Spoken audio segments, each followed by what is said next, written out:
Hello everyone, I am Damayanti. Welcome to my YouTube channel. एवं मु आलोचना करी +3 fourth semester political science honours. Already मु +3 फर्स्ट सेमिस्टर ठारू 6th सेमिस्टर पर्यंत समस्त ओडिया एवं हिस्ट्री ऑनर्स समस्त वीडियो अपलोड कर सारी। ता सहित मु कंपलसरी एवं इलेक्टिव पेपर मध्य आलोचना करी। 5 एवं 6 सेमिस्टर मु पॉलिटिकल साइंस एवं एजुकेशन ऑनर्स आलोचना कर सारी। मु आज 4th सेमिस्टर आलोचना करी तो ता मु प्लेलिस्ट सेपरेट भाग कर देछि। आपण माने प्लेलिस्ट जाकि देखि पारिबे। तो चलंतु आलोचना करबा आज विषय वस्तु पॉलिटिकल साइंस रो सिलेबस। एटा हमर तीनोटी पेपर अछि, 8 पेपर, 9 पेपर एवं 10 पेपर। पेपर 8 यूनिट 1 तुलनात्मक राजनीति अध्ययन दृष्टिकोण। Short question, human number in political पुस्तकर रचयिता किए? Graham Wallas. तुलनात्मक राजनीति रे सामाजिक श्रेणी, सामाजिक ढांचा और सामाजिक अध्ययन उपर डैश गुरुत्व आरोप करथिले? रॉबर्ट के मर्टन एवं टालकट पार्सन। तुलनात्मक राजनीति अध्ययन रे आधुनिक नीति और दृष्टिकोणर प्रयोग डैश पर गढ़ी उठिथिला? द्वितीय विश्वयुद्ध। मनुष्यर श्रेष्ठतार मूल भित्ति डैश संस्कृति। राजनैतिक संस्कृति को आलम्ब डैश भाव अभिहित करथिले? कार्य प्रति अभिमुखीकरण। राजनैतिक संस्कृति शब्द प्रथम थर पर डैश व्यवहार करथिले? आलमंड और फावेल। राजनैतिक संस्कृतिर डैश अभिमुखीकरण व्यक्तिर भावना सह जड़ित आवेगात्मक। राजनैतिक संस्कृति डैश धारणार अंशविशेष अटे? नैतिक। राजनैतिक संस्कृति डैश ढांचा द्वारा प्रभावित होइथिला बा होइथाय? सामाजिक आर्थिक। राजनैतिक संस्कृतिर गुरुत्वपूर्ण भित्तिभूमि होछि इतिहास। भारतीय राजनीति डैश आदर्श रे अनुप्राणित? गांधीवाद। जनसाधारण राजनीति रे डैश व्यवस्था रे सक्रिय अंशग्रहण करिथांती? गणतांत्रिक। संकीर्ण राजनैतिक संस्कृति रे व्यक्ति डैश को प्रभावित करिपारे नाही? शासन नीति। राजनैतिक संस्कृति डैश रो एक छोट अंश अटे? साधारण संस्कृति। राजनैतिक संस्कृति मानवर डैश को निर्देशित और नियंत्रित करिथाय? राजनैतिक व्यवहार। डैश होची एक औपचारिक संगठन जहार एक सार्वजनीन स्थिति थाए? संस्था।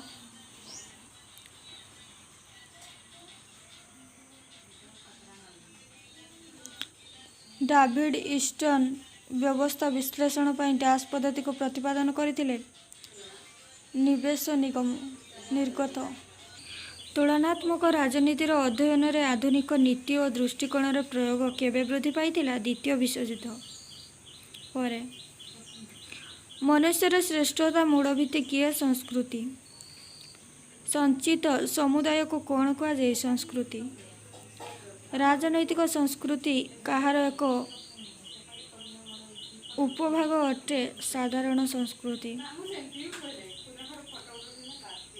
ईस्टर्न राजनैतिक संस्कृति को क्यों आख्या प्रदान करा जाइछि? परिवेश।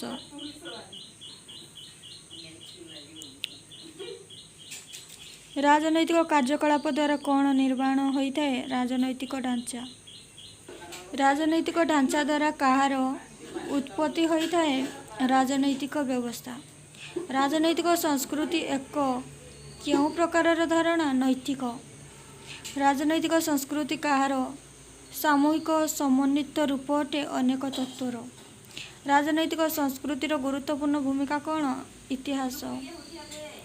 गोटे देशर राजनैतिक संस्कृतिर आधार कौन? सामाजिक आर्थिक ढांचा। जर्मन राजनैतिक संस्कृति क्यों आदर्श द्वारा प्रभावित?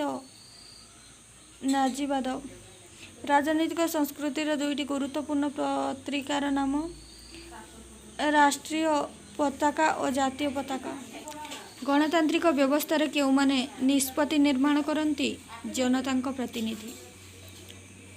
केउं व्यवस्था जनसाधारण राजनीति रे सक्रिय अंशग्रहण करती? गणतांत्रिक व्यवस्था। केउं व्यवस्था मानवर राजनीतिक व्यवहार को निर्देशित और नियंत्रित करिଥାଏ? राजनैतिक संस्कृति। केउं व्यवस्था मानवर समस्त प्रकार व्यवहार को नियंत्रित और निर्देशित करिଥାଏ? साधारण संस्कृति। संविधान द्वारा स्थापित सरकार कौनसी अंग कहले कौन बुझ? राजनैतिक संस्था। तुलनात्मक राजनीति रे केबे राष्ट्रर अध्ययन को गुरुत्व प्रदान करा जायतिला? 1915। दाबी माध्यम रे क्षमतार थिलबा लोके कौन निर्णय करती? निष्पत्ति। समस्त राजनैतिक व्यवस्था रे कौन निहित रही है? राजनैतिक ढांचा। ढांचागत संस्थावाद कहा उपरे गुरुत्व देई थाए? संस्थार ढांचा। 2 बा 3 वाक्य। आधुनिक विश्व रे विभिन्न राष्ट्र रे थिबा राजनैतिक कार्यकलाप क्षमता प्रक्रिया माध्यम रे तुलनात्मक अध्ययन को तुलनात्मक राजनीति कहा जाए। यह विश्वर प्रमुख शासन व्यवस्था सरकारी अनुष्ठान सेमानंकर कार्यकलाप और आचरण संबंध में अध्ययन करिଥାଏ। तुलनात्मक राजनीतिर विषय वस्तु कहले विभिन्न राजनैतिक व्यवस्थार सुगुण और दुर्गुण विश्लेषण करी एक निर्दिष्ट सिद्धांत रे उपनीत हेबाको बुझाए। नेक्स्ट, राजनैतिक संस्कृति कहले कौन बुझे? राजनैतिक संस्कृति कहले गोटे देशर जनसाधारणक सही देशर राजनैतिक व्यवस्था प्रति थिबा आस्था, विश्वास, प्रवृत्ति, मूल्य और आभिमुख्य को बुझाए। साधारण संस्कृति कहले कौन बुझे? साधारण संस्कृति कहले समस्त प्रकार सामाजिक, आर्थिक, राजनैतिक, धार्मिक पक्षर आलोचना को बुझाई थाए। यह गोटे पीढ़ी रु अन्य पीढ़ी को हस्तांतरित होता है। पराधीन बा ज्ञानानुवर्ती राजनैतिक संस्कृति कौन? पराधीन राजनैतिक व्यवस्था रे लोकमानंकर राजनीति प्रति आभिमुख्य थिले मध्य सेमाने राजनीति रे संपूर्ण अंशग्रहण करती नहीं। सेमाने निष्क्रिय भाव प्रदर्शन करिथांती कारण प्रचलित राजनीतिक व्यवस्था को बदलाइबार दक्षता वा क्षमता न थाए। नेक्स्ट, अंशीदारी राजनीतिक संस्कृति कौन? अंशीदारी राजनैतिक संस्कृति रे जनसाधारण सक्रिय अंशग्रहण करने सहित राजनैतिक व्यवस्थार निष्पत्ति निर्माण रे भाग नहीं थांती। नागरिक माने राष्ट्र शासन रे अभिजात अंशग्रहण करिथांती। सरकार कार्यकलाप उपरे जनसाधारण सतर्क दृष्टि रखिबा सहित त्रुटिपूर्ण निष्पत्ति को समालोचना करिथांती।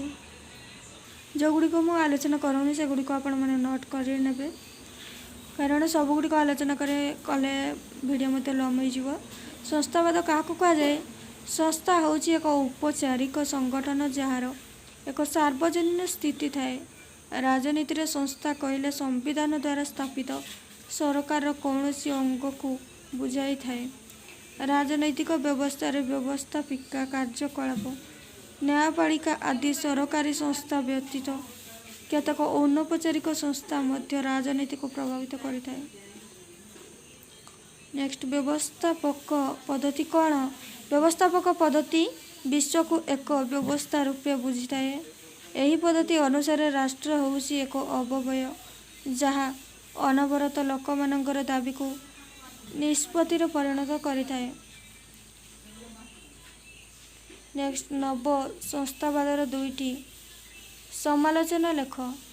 यही दृष्टिकोण एशिया, आफ्रिका और लाटिन अमेरिका विकासशील देश सामाजिक ढांचा को विश्लेषण न करी केवल विकसित देश अभिज्ञता आधार रे विश्लेषण करिथिबारु एहाको विशेष सफलता मिली न थाए।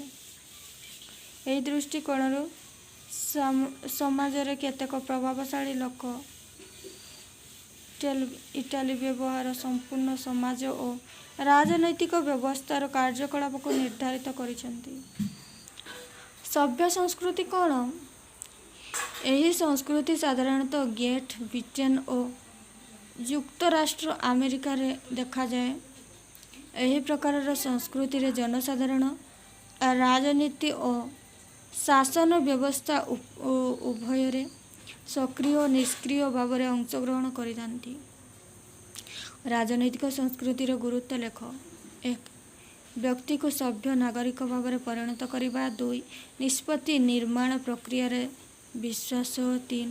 ଜଟିଳ ପରିସ୍ଥିତିର ସମାଧାନ। 5ଟି ବା 6ଟି ବାକ୍ୟରେ ତୁଳନାତ୍ମକ ରାଜନୀତି କହିଲେ କ'ଣ ବୁଝ? ବିଂଶ ଶତାବ୍ଦୀର ରାଜନୈତିକ ବ୍ୟବସ୍ଥା ଅଧ୍ୟୟନ କ୍ଷେତ୍ରରେ କେତେକ ନୂତନ କୌଶଳ ଓ ପଦ୍ଧତିର ବ୍ୟବହାର ଯୋଗୁଁ କେତେକ ନୂତନ ବିଷୟବସ୍ତୁର ଅଭ୍ୟୁଦୟ ହୋଇଥିଲା। ସେଥିମଧ୍ୟରୁ ତୁଳନାତ୍ମକ ରାଜନୀତି ଅନ୍ୟତମ। 1960ରୁ 1970 ଦଶକ ମଧ୍ୟରେ ଏହା ରାଜନୀତି ବିଜ୍ଞାନର ଏକ ଅଂଶବିଶେଷ ରୂପେ ପ୍ରସାର ଲାଭ କରିଥିଲା। ଯଦିଓ ପ୍ରାଚୀନ କାଳରେ ଗ୍ରୀସ୍ ଦାର୍ଶନିକ ଆରିଷ୍ଟଟଲ ତୁଳନାତ୍ମକ ତତ୍କାଳୀନ 150ଟି ସରକାର କାର୍ଯ୍ୟବଳୀକୁ ଅଧ୍ୟୟନ କରି ରାଷ୍ଟ୍ର ଓ ସରକାରର କାର୍ଯ୍ୟବଳୀ ସ୍ଥିର କରିଥିଲେ। ନେକ୍ସଟ, ରାଜନୈତିକ ସଂସ୍କୃତି କହିଲେ କ'ଣ ବୁଝ? ରାଜନୈତିକ ସଂସ୍କୃତି ହେଉଛି ପ୍ରତ୍ୟେକ ରାଜନୈତିକ ବ୍ୟବସ୍ଥା ଓ ଗୁରୁତ୍ୱପୂର୍ଣ୍ଣ ଲକ୍ଷଣ। ରାଜନୈତିକ ସଂସ୍କୃତି କହିବାକୁ ଗଲେ ଗୋଟିଏ ଦେଶର ଜନସାଧାରଣ ସେ ଦେଶର ରାଜନୈତିକ ବ୍ୟବସ୍ଥା ପ୍ରତି ଥିବା ଆସ୍ଥା, ବିଶ୍ୱାସ, ପ୍ରଭୃତି ମୂଲ୍ୟ ଓ ଆଭିମୁଖ୍ୟକୁ ବୁଝାଇଥାଏ। ପ୍ରତ୍ୟେକ ରାଜନୈତିକ ବ୍ୟବସ୍ଥାର ସ୍ଥିତି ଓ ସ୍ଥିରତା ରାଜନୈତିକ ସଂସ୍କୃତି ଉପରେ ନିର୍ଭର କରିଥାଏ। ଆଲମଣ୍ଡ ଏବଂ ପାୱେଲଙ୍କ ମତରେ ରାଜନୈତିକ ସଂସ୍କୃତି କୌଣସି ରାଷ୍ଟ୍ର ବ୍ୟବସ୍ଥାର ସଦସ୍ୟମାନଙ୍କ ମଧ୍ୟରେ ରାଜନୀତି ପ୍ରତି ବ୍ୟକ୍ତିଗତ ମନୋବୃତ୍ତି ଏବଂ ଆଭିମୁଖ୍ୟର ଏକ ନମୁନା ଅଟେ। ରାଜନୈତିକ ସଂସ୍କୃତିର ବିଭିନ୍ନ ଦିଗ ବିଷୟରେ ଆଲୋଚନା କର। ରାଜନୈତିକ ସଂସ୍କୃତିର ଏକ ଗୁରୁତ୍ୱପୂର୍ଣ୍ଣ ଦିଗ ହେଲା ଯେ ଏହା ନାଗରିକମାନଙ୍କୁ ରାଷ୍ଟ୍ରୀୟ ପରିଚୟ ପ୍ରଦାନ କରିଥାଏ। ରାଜନୈତିକ ସଂସ୍କୃତି ଏହି ବିଷୟ ଉପରେ ନିର୍ଭର କରିଥାଏ ଯେ ନାଗରିକମାନଙ୍କର ମନରେ ରାଷ୍ଟ୍ର ପ୍ରତି ଏକତା ଭାବନା କେଉଁ ସୀମା ପର୍ଯ୍ୟନ୍ତ ବିଦ୍ୟମାନ ଅଟେ। ଏହା ବିକାଶ ପାଇଁ ନିଜର ସାଥୀ ନାଗରିକ ସହିତ ଏକତ୍ୱ ଭାବ ପ୍ରତିଷ୍ଠା ହେବା ଆବଶ୍ୟକ। ଉଦାହରଣ ସ୍ୱରୂପ, ଯେତେବେଳେ ଆମ୍ଭେ ଭାରତୀୟ ବୋଲି ନିଜକୁ ଗର୍ବ କରୁଛୁ, ସେତେବେଳେ ଅନେକତାରେ ଏକତାକୁ ମଧ୍ୟ ସ୍ୱୀକୃତି କରାଯାଇଛି। ରାଜନୈତିକ ସଂସ୍କୃତି ଶାସନ ଫଳାଫଳ ଉପରେ ବିଶ୍ୱାସ ରଖିଥାଏ। ବ୍ୟକ୍ତି, ସମୁଦାୟ ଏବଂ ସମାଜ ପାଇଁ ସରକାର କ'ଣ କରେ, ଶାସନ ନୀତି ବ୍ୟକ୍ତିକୁ କେତେ ଲାଭ ପ୍ରଦାନ କରେ, ତାହା ବ୍ୟକ୍ତି, ସମୁଦାୟ ଓ ସମାଜ ପାଇଁ ସରକାର କ'ଣ କରେ ସମାଜ ପାଇଁ ରାଜନୈତିକ ସଂସ୍କୃତି ଉପରେ ନିର୍ଭର କରିଥାଏ। ନେକ୍ସଟ, ସଂକୀର୍ଣ୍ଣ ରାଜନୈତିକ ସଂସ୍କୃତି କହିଲେ କ'ଣ ବୁଝ? ସଂକୀର୍ଣ୍ଣ ରାଜନୈତିକ ସଂସ୍କୃତି କହିଲେ ରାଜନୈତିକ ବ୍ୟବସ୍ଥା ପ୍ରତି ଲୋକମାନଙ୍କର ସଙ୍କୁଚିତ ମନୋଭାବ ବା ଧାରଣାକୁ ବୁଝାଏ। ଏହା ପାରମ୍ପରିକ ସମାଜରେ ଦେଖିବାକୁ ମିଳିଥାଏ। ଏପରି ସମାଜରେ ରାଜନୈତିକ ସମୀକରଣର ଅଭାବ ଥାଏ ଯେଉଁଠିକି କ୍ଷମତାର ସ୍ୱରୂପ ରାଜତନ୍ତ୍ର ଅଟେ। ଏଠାରେ ଧାର୍ମିକ, ଆର୍ଥିକ, ସାମାଜିକ ଓ ରାଜନୈତିକ କାର୍ଯ୍ୟକଳାପ ପରିଚାଳନାରେ ଜଣେ ବ୍ୟକ୍ତି ଦ୍ୱାରା ସମ୍ପାଦିତ ହୋଇଥାଏ। ଅନ୍ୟ ଅର୍ଥରେ କହିଲେ ଶାସନ ଏଥିରେ ସମସ୍ତ ଦାୟିତ୍ୱ ନିର୍ବାହ କରିଥାନ୍ତି। ପରାଧୀନ ରାଜନୈତିକ ସଂସ୍କୃତି କହିଲେ କ'ଣ ବୁଝ? ପରାଧୀନ ରାଜନୈତିକ ସଂସ୍କୃତିରେ ରାଜନୀତି ପ୍ରତି ଲୋକମାନଙ୍କର ଆଭିମୁଖ୍ୟ ଥାଏ, କିନ୍ତୁ ରାଜନୀତିରେ ସେମାନେ ସମ୍ପୂର୍ଣ୍ଣ ଅଂଶଗ୍ରହଣ କରିପାରନ୍ତି ନାହିଁ। ଏହି ବ୍ୟବସ୍ଥାରେ ସମାଜବାଦୀ ବ୍ୟକ୍ତି ସକ୍ରିୟ ଥାନ୍ତି। ସରକାର ସେମାନଙ୍କ ପାଇଁ କ'ଣ କରୁଛନ୍ତି ତାହା ଉପରେ ଲୋକମାନଙ୍କର ଜ୍ଞାନ ରହିଥାଏ, କିନ୍ତୁ ଲୋକମାନେ ଏହି ବ୍ୟବସ୍ଥାରେ ରାଜନୀତିରେ କୌଣସି ରୁଚି ରଖନ୍ତି ନାହିଁ। ପରାଧୀନ ରାଜନୈତିକ ସଂସ୍କୃତିରେ ଲୋକମାନେ ଉଦାସୀନ ନୁହନ୍ତି, କିନ୍ତୁ ଦେଶର ସକ୍ରିୟ ରାଜନୀତିରେ ଅଂଶଗ୍ରହଣ କରନ୍ତି ନାହିଁ। ନେକ୍ସଟ, ଅଂଶୀଦାର ରାଜନୀତିର ସଂସ୍କୃତି କହିଲେ କ'ଣ ବୁଝ? ଏହି ବ୍ୟବସ୍ଥାରେ ଜନସାଧାରଣ ରାଜନୀତିରେ ଅଂଶଗ୍ରହଣ କରନ୍ତି। ଅଂଶୀଦାର ରାଜନୈତିକ ସଂସ୍କୃତିରେ ଜନସାଧାରଣ ରାଜନୀତି ପ୍ରତି ଆବେଗାତ୍ମକ ଏବଂ ମୂଲ୍ୟାଙ୍କନ ଯୁକ୍ତ ଆଭିମୁଖ୍ୟ ପ୍ରକାଶ କରନ୍ତି। ଲୋକମାନେ ରାଜନୈତିକ ନିଷ୍ପତ୍ତି ନିର୍ମାଣରେ ଭାଗ ନିଅନ୍ତି। ଏପରି ସଂସ୍କୃତି ବିକଶିତ ଦେଶମାନଙ୍କରେ ଦେଖିବାକୁ ମିଳିଥାଏ। ବିକଶିତ ଦେଶମାନଙ୍କରେ ଉନ୍ନତ ଯୋଗାଯୋଗ ବ୍ୟବସ୍ଥା ଯୋଗୁଁ ଲୋକମାନଙ୍କର ରାଜନୈତିକ କାର୍ଯ୍ୟକଳାପ ବଢ଼ିଯାଇଥାଏ।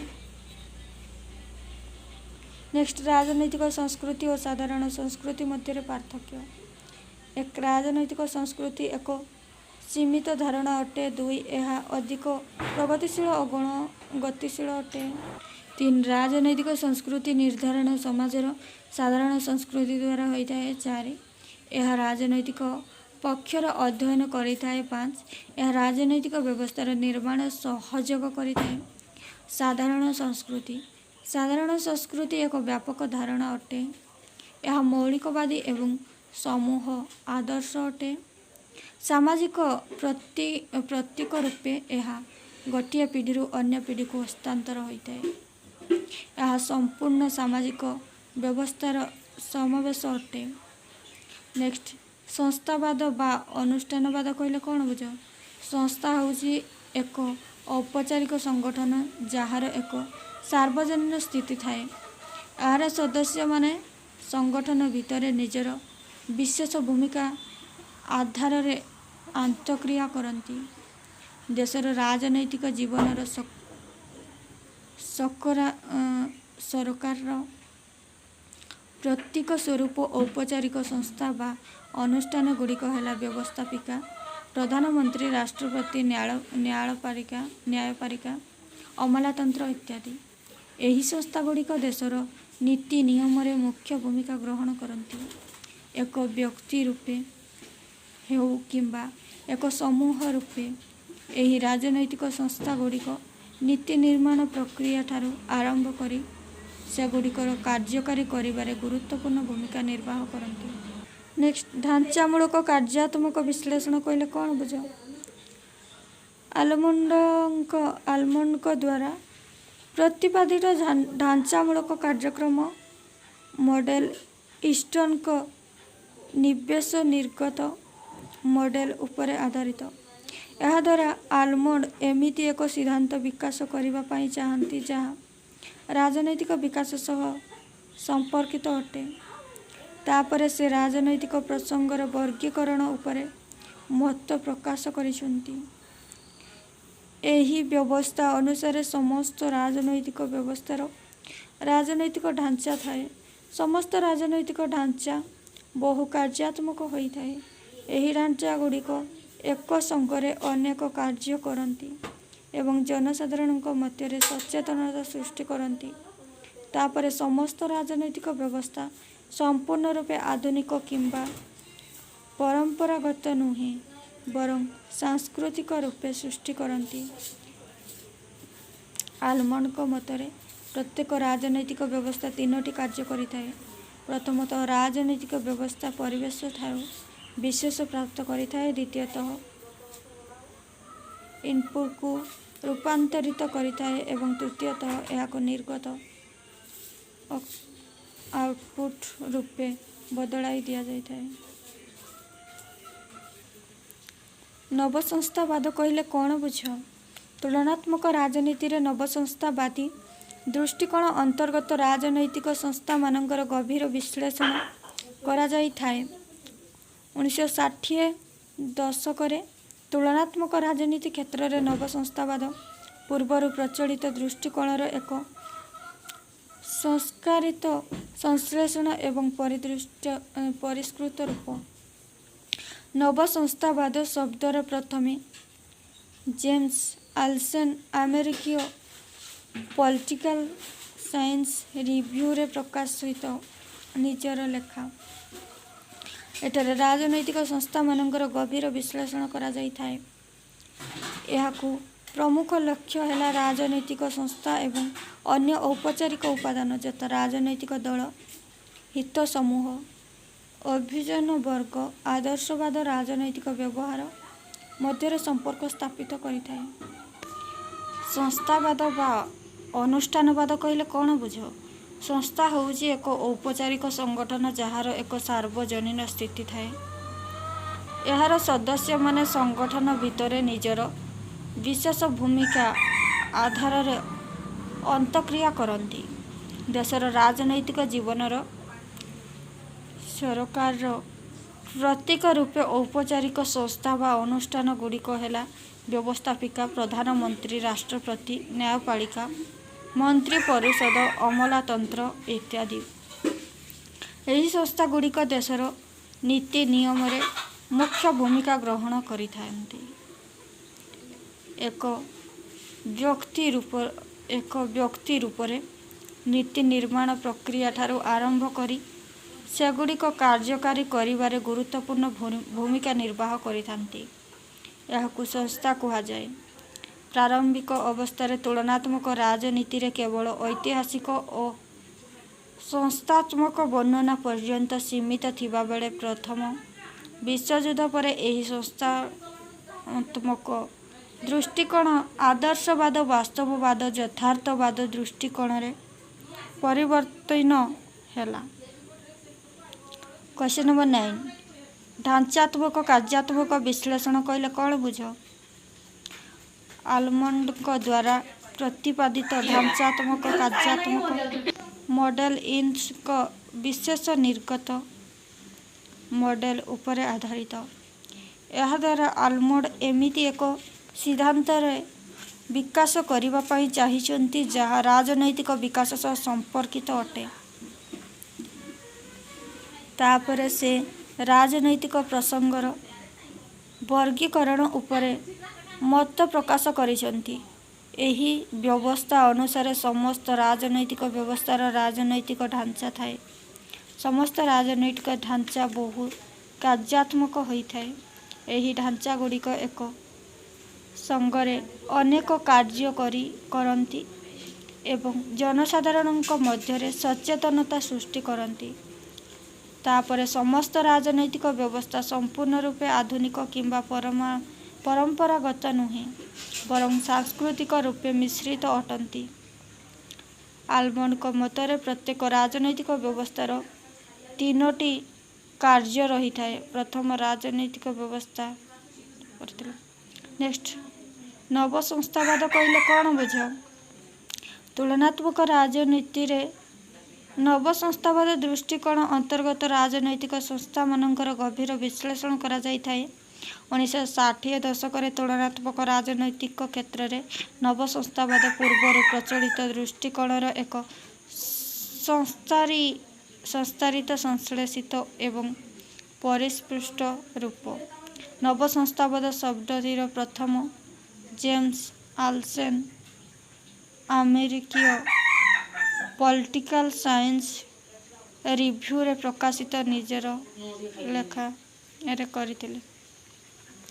यह प्रमुख लक्ष्य है राजनैतिक संस्था एवं अन्य औपचारिक उपादान यथा राजनैतिक दल, हित समूह, अभिनव वर्ग, आदर्शवाद राजनैतिक व्यवहार मध्य संपर्कित स्थापित करिथाए।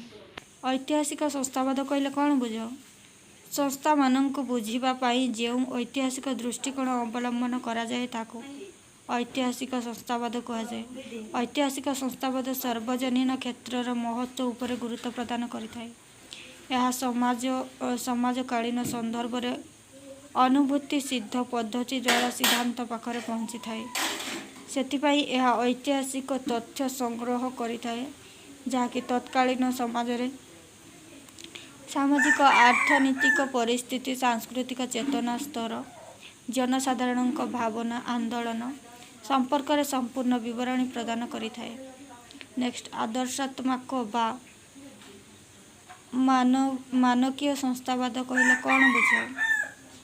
यही दृष्टिकोण राजनैतिक जीवनर सांगठनिक तत्व उपरे गुरुत्व देवा सहित संगठनर संज्ञा मानदंड आदर्श एवं मूल्यबोध उपरे गुरुत्व दिए।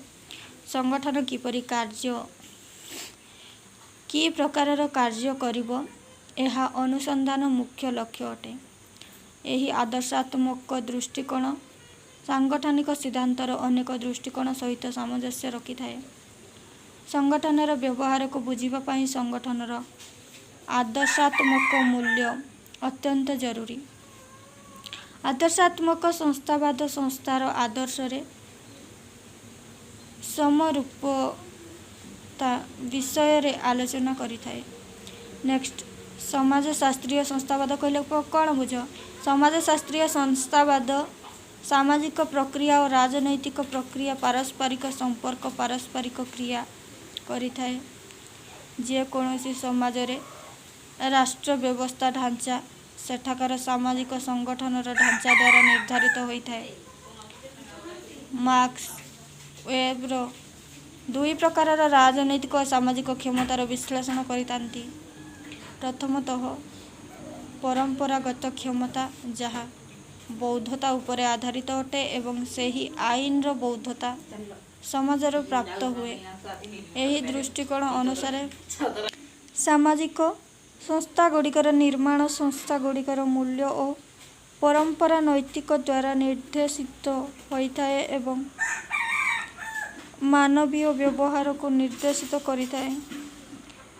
व्यक्ति संस्थागुड़िकर नियम को एथिपाई मानिथाए कारण एगुड़िक व्यक्तिर आदर्श मूल्य और सांस्कृतिक अनुकूल होइथाए। नेक्स्ट ढांचात्मक संस्थावाद कहले कौन बुझ? ढांचात्मक संस्थावाद संस्थार ढांचा उपरे गुरुत्व दिए। जेकोसी शासन प्रणाली हेउ राष्ट्रपति ऐतिक शासन संघीय संस्था ता पछरे जेउ केउ कारण निहित रही ताहा उपरे एहा गुरुत्व प्रदान करिथाए। दीर्घकालीन समय पर्यंत एही संस्था गुड़िक तिष्ठि रहिबा परे मध्य एमाने कि प्रकारर सामाजिक और राजनैतिक सिद्धांत और व्यवहार को परिवर्तन करती ताहा उपरे एहा गुरुत्व प्रदान करिथाए। एही दृष्टिकोणर मुख्य प्रवक्ता होउचंती क्यांट और वेब। एही व्यवस्था अनुसार संसदीय राष्ट्रपति और सरकार निज निजर नीति को निर्धारण करने समय एक प्रकारर प्रतिपृष्टि द्वारा प्रभावित होइतांती। क्वेश्चन नंबर 15 नव संस्थावाद समालोचना गुड़िक लेख। एक एही दृष्टिकोण एशिया आफ्रिका लाटिन अमेरिका आदि विकासशील देशर सामाजिक ढांचा विश्लेषण बिना विकसित देश अभिज्ञता आधार रे विश्लेषण करिबारु एहाको यथेष्ट सफलता मिलिथाए नाही। एही दृष्टिकोण समाज रे वैप्लविक परिवर्तन आनिबारे सफल होई नाही। एही दृष्टिकोण केवल अभिजात्य वर्ग को अधिक गुरुत्व प्रदान करिथाए। आज आलोचना एतिके समाप्त करुछि। परवर्ती वीडियो रे लंग क्वेश्चन आलोचना करिबे। नमस्कार।